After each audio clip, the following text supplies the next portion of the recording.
95 में आपने पहली बार देश में कहते हैं कि देश में पहली बार झांसी में माता वीरांगना झलकारी बाई की प्रतिमा आपने स्थापित किया। ये मन में आपका विचार कैसे आया? क्या इससे पहले भी कोई सोचा था? क्या आपने ही कांशीराम जी को कहे और मायावती की सरकार में आपने ये काम कराया? जी, इसकी एक बड़ी दिलचस्प घटना है कि जब माननीय कांशीराम साहब का विचार समाज सेवा में हुआ तो उनके पहले 5 साथियों में एक झांसी के मान्यवर श्री के आर शशि साहब भी थे। वो हमारे राजनीतिक गुरु थे। उनके साथ हमने वाम से के माध्यम से तन मन धन और समय देकर बहुजन मूवमेंट को बहुत आगे बढ़ाया और हम बहुत ऊंचे स्तर तक काम करते थे। माननीय कांशीराम साहब से व्यक्तिगत मेरी दर्जनों मुलाकातें हुई। बुंदेलखंड क्षेत्र और जगदीपुर का कोई कार्यक्रम हुआ, उसमें मुख्य भूमिका में हम रहे।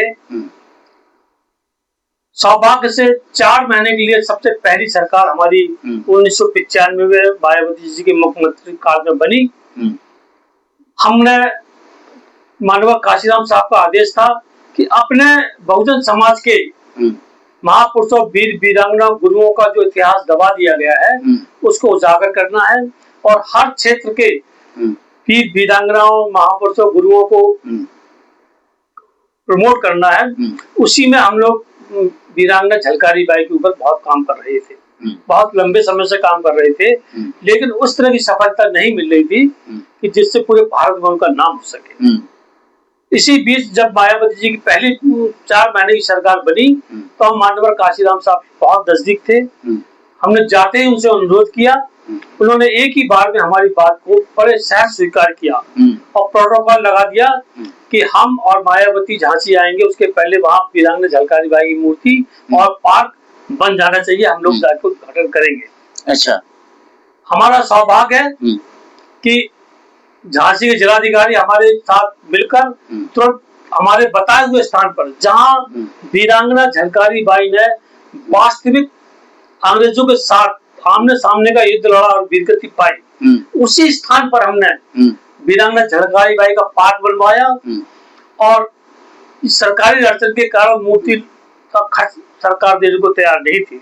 ये मेरा सवाल भी था कि क्या जब आप वीरांगना झलकारी बाई की मूर्ति प्रतिमा लगा रहे थे तो क्या सरकारी या प्रशासनिक रूप से बाधाएं उत्पन्न की गई? सरकार की तरफ से हमें पूरा सहयोग मिला। उस समय मायावती जी का बहुत दबदबा था, लोग उनसे मिलना हनुमान चालीसा पढ़ के सुना करते जाया करते थे, ऐसा समय था।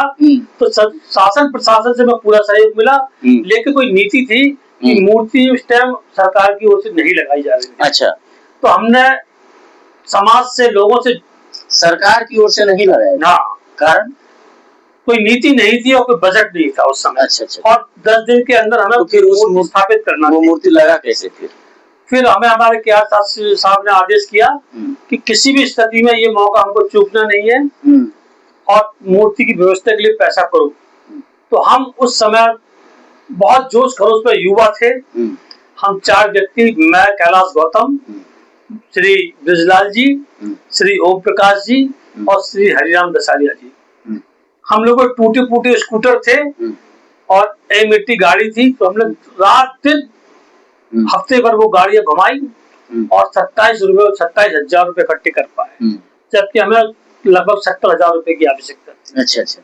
फिर हम लोगों मैंने अपना प्रोविडेंट फंड निकाला और चारों साथियों ने और पैसे जोड़े और हमने वो मूर्ति वहां स्थापित की। और हमारा सौभाग्य है कि भारत की वीरांगना झलकारी बाई की भारत में सबसे प्रथम मूर्ति वहां स्थापित हो सकी जहां उनका बलिदान हुआ था। जब आपने ये प्रतिमा स्थापित किया होगा तो सबसे पहले समाज या सामाजिक व्यक्ति और विशेष करके युवाओं को क्या प्रतिक्रिया होगा? लोगों में क्या प्रतिक्रिया जरूर होगा, रिएक्शन तो जरूर किया होगा कि कुछ तो बोला जरूर होगा।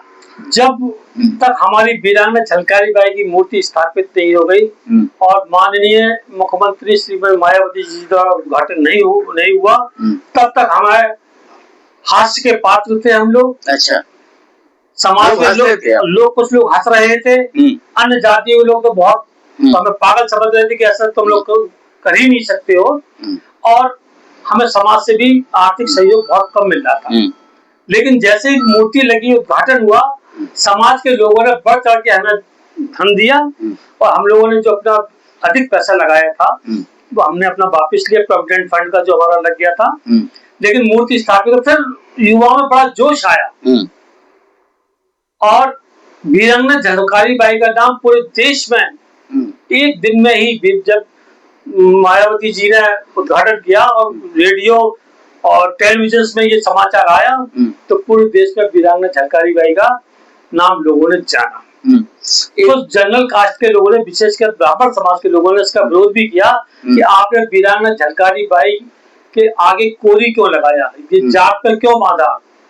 हमने कहा वो हमारे गौरव की बात है, हमारे बहुजन समाज में जन्मी, कोरी समाज में जन्मी, इसलिए हमारे लिए कोरी लगाना अति आवश्यक था।